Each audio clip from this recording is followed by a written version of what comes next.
Last week, Leisa Schulz, Superintendent of Catholic Schools in the Archdiocese of Louisville, announced schools would resume in person instruction, despite Governor Beshear's recommendation that all Kentucky schools wait until the final week of September to start face to face instruction. Superintendent Schulz is joining us this morning. Thank you so much for taking the time because this is obviously a very busy time. But first and foremost, what went into the decision making of, and I appreciate that you're calling it this, the 2021 Healthy at School Reentry Plan. Yes, as school ended at the end of the last school year, we began almost immediately, like all of our Kentucky colleagues, in planning for reentry. There was good guidance that was provided by the Kentucky Health Department, our local health department here in Louisville, where most of our schools are located. We also have schools in 6 other counties in Kentucky. So our schools are working with them, as well as the Kentucky Department of Education. So we began looking at our system level about what would be required for a healthy reentry. And these items, such as masking, social distancing, health and hygiene, and other measures, have become quite known to all of us over these last several months. Our system plan was comprised of, first of all, welcoming teachers and students back, and then also looking at the protocols that would need to be in place. Each of our schools then took that plan and made it more specific because one size does not fit all. We have small schools, medium-sized schools, large schools. We have early childhood centers, elementary schools, as well as high schools.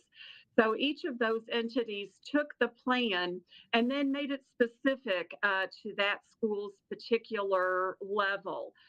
So some of our schools looked at the space that they have.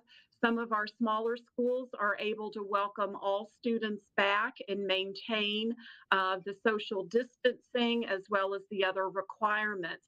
Some of our larger schools are looking at hybrid models where groups of students come back on specific days during the week. Other of our large schools have the benefit of having larger facilities, and they share those facilities with our parish communities so that they were able, in working with the parish, access more space so that they could have students spread out and look at smaller groups in order, to ensure safety. What are you hearing? I mean, just in general from the community, and I'm talking from your instructors and administrators, and especially maybe mostly from your students. Yes, been a very difficult process, as you can well imagine, in terms of the planning. We certainly have, many parents, students, leaders, faculty members that are very much, excited and feeling positive about welcoming students back. We also know that we have students and parents that are not as comfortable with that decision based on specific needs that their children may have or their families may have. So the Healthy at School plan also contains options for families to work with schools if their children are not able to come back in a fully in-person way. Then what options may be available for that particular family? And the same with our faculty and staff members as well. If there are issues or concerns, we've had faculty and staff members working with our principals to look at options so that they, do have a better sense of comfort in terms of returning to the school environment. Now, in the event that a COVID case or cases are confirmed, then what happens? Where is that in the plan? Yes, and we know that with all of the safety plans that we're doing, beginning back with healthy at work and now healthy at school, all of these measures are here to mitigate or to minimize the spread of COVID-19.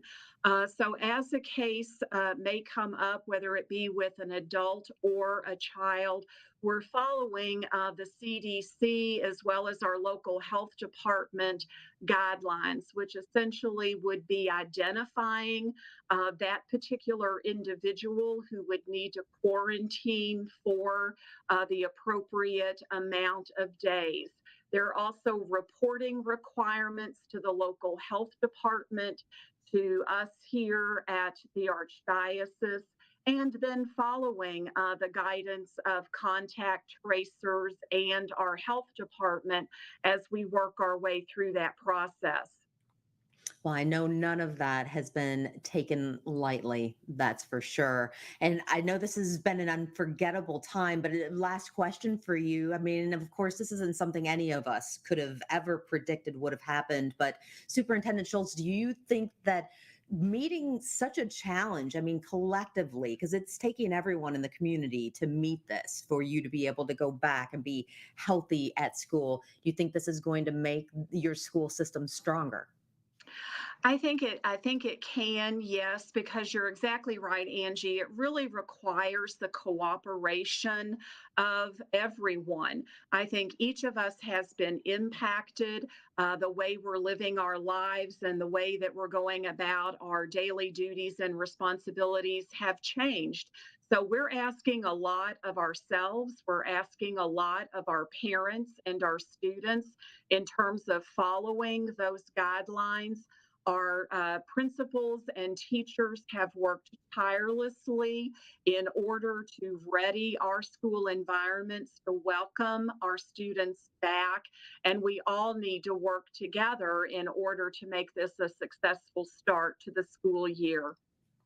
Thank you so much for taking the time. Thank you.